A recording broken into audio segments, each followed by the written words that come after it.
Assalamualaikum warahmatullahi wabarakatuh, sahabat Air Movie. Melanjutkan dari episode sebelumnya, malam itu di Yeni Sehir, terlihat Osman dan semua orangnya tengah melaksanakan ibadah sholat tarawih secara berjamaah dengan diimami oleh Syekh Edebali. Kemudian Osman berkata, "Konur, ambil kertas dan wadah tinta dan bawa ke sini. Kalian semua pergilah ke mansion. Aladin, Orhan, kalian tetap bersamaku." Kemudian mereka pun pergi dari sana. Lalu Osman berkata, "Hari ini aku berada di antara orang-orang dengan penyamaran. Apa yang aku lihat sama-sama menyakiti hatiku dan memperkuat harapanku."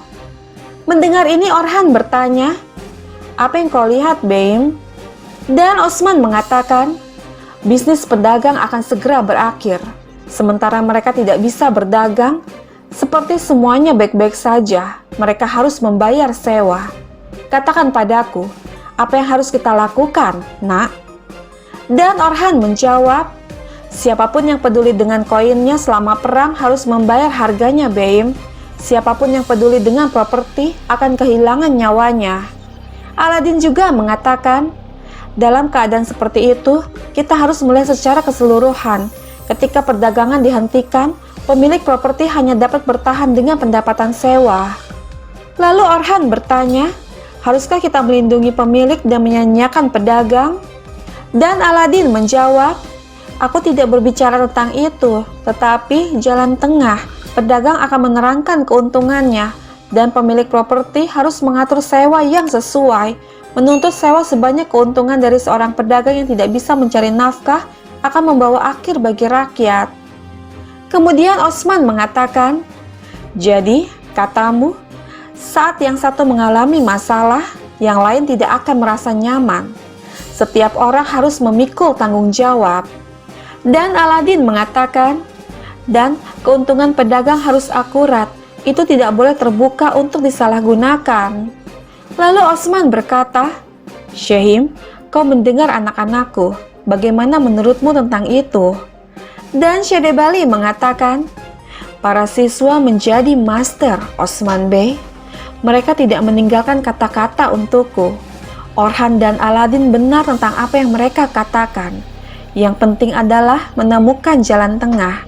Untuk menemukan jalan tengah, dua sayap terpisah seperti pangeran-pangeranku ditemukan dengan menggabungkan dua otak yang terpisah. Maksudku, kita akan menemukan jalan tengah." Kemudian Osman meminta Aladin untuk mencatat semua yang dikatakannya.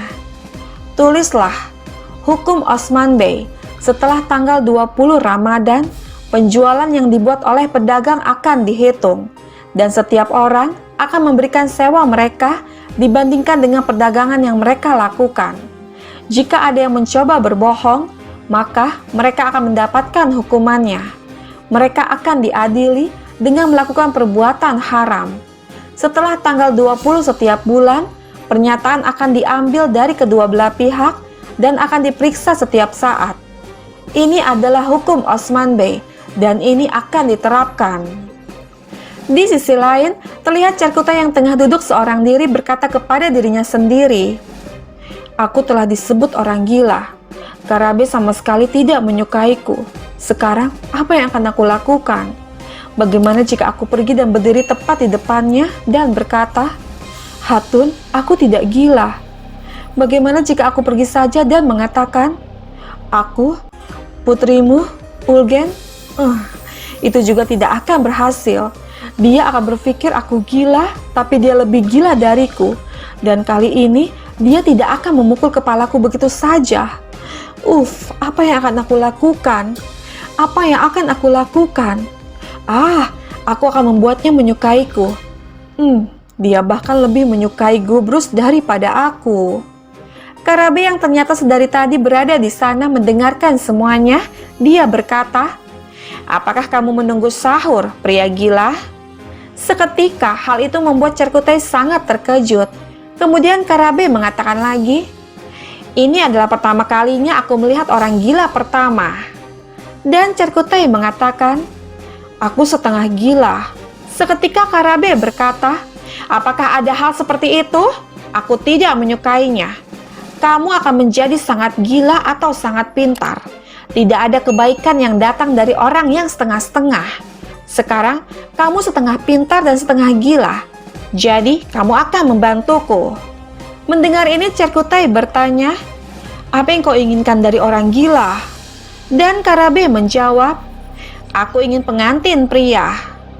Aku bilang, "Aku ingin pengantin pria. Tidak bisakah kau mendengarku?" Dengan penuh kebingungan, Cerkutai bertanya, Untuk siapa?" Seketika Karabe mengatakan, Kau pasti sudah gila. Jika kamu tidak gila, aku akan mencekikmu sekarang. Menurutmu untuk siapa?" "Jelas, untuk putriku. Sekarang kamu akan membantuku.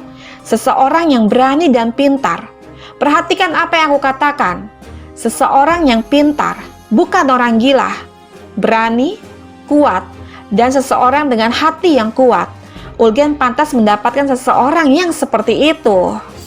Mendengar ini membuat Cerkutai sangat syok dan tidak bisa berbuat apa-apa. Dia pun pergi dari sana dengan Karabe mengatakan, "Jadi, kamu jatuh cinta dengan putriku? Hah? Anak gila? Maka, kamu harus menghadapi ujian yang baik." Beralih ke negeri Syam, terlihat Turgut dan yang lainnya tengah menyantap makan sahur bersama seorang utusan dari Ghazan-Han. Dengan Turgut berkata, "Apakah kau tahu Kedar, Komandan Bagatur?" Dan pria itu menjawab, "Ya, aku mengetahuinya. Tolong, jangan beri kami nama Kedar, Turgut Bey.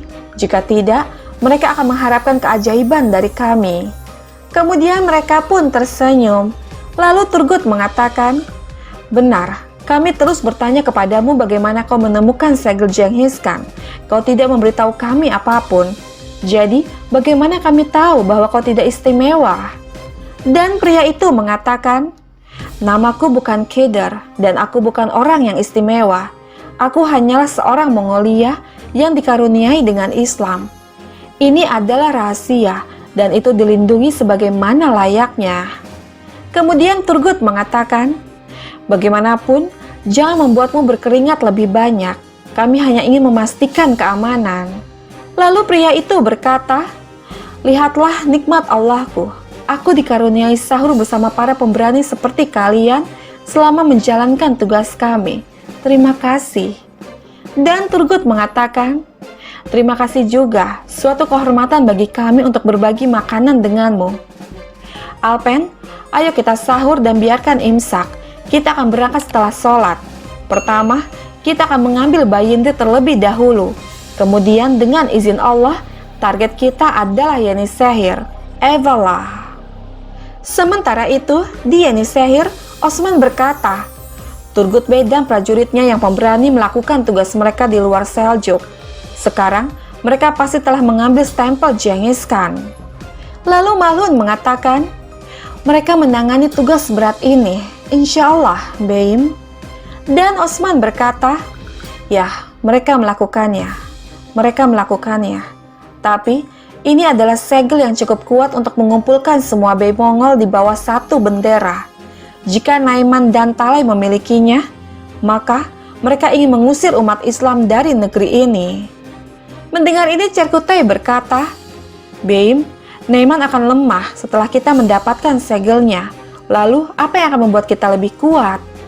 Dan Osman mengatakan, "Jika kita tidak memilikinya, maka mereka memilikinya." Tapi, untungnya, Balahatun pergi ke Sultan Aladin dan menulis surat untuk Ghazan-Han. Lalu Bala mengatakan, "Dengan surat ini, seorang komandan Mongol akan datang ke tanah kita bersama Turgut Bey. Dia akan memiliki segelnya, dan komandan itu akan menghentikan Naiman." Dan Syamil mengatakan, "Kita membiarkan mereka terengah-engah di Konya. Insya Allah, kita akan melakukan hal yang sama di tanah kita, Beim." Kemudian Osman mengatakan, Evalah. Turhan, katakan padaku, bagaimana situasi di medan perang?"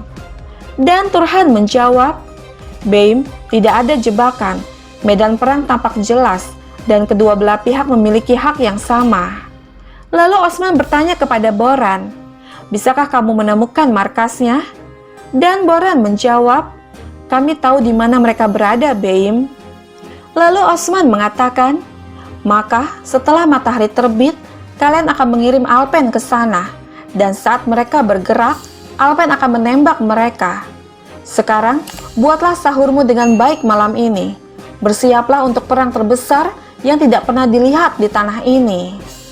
Namun Orhan dan Aladin bertanya, "Beim, bagaimana dengan kami?"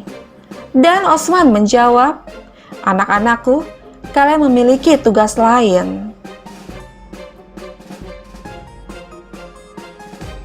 Sahabat, bergabunglah terus bersama kami untuk mengetahui kisah selanjutnya.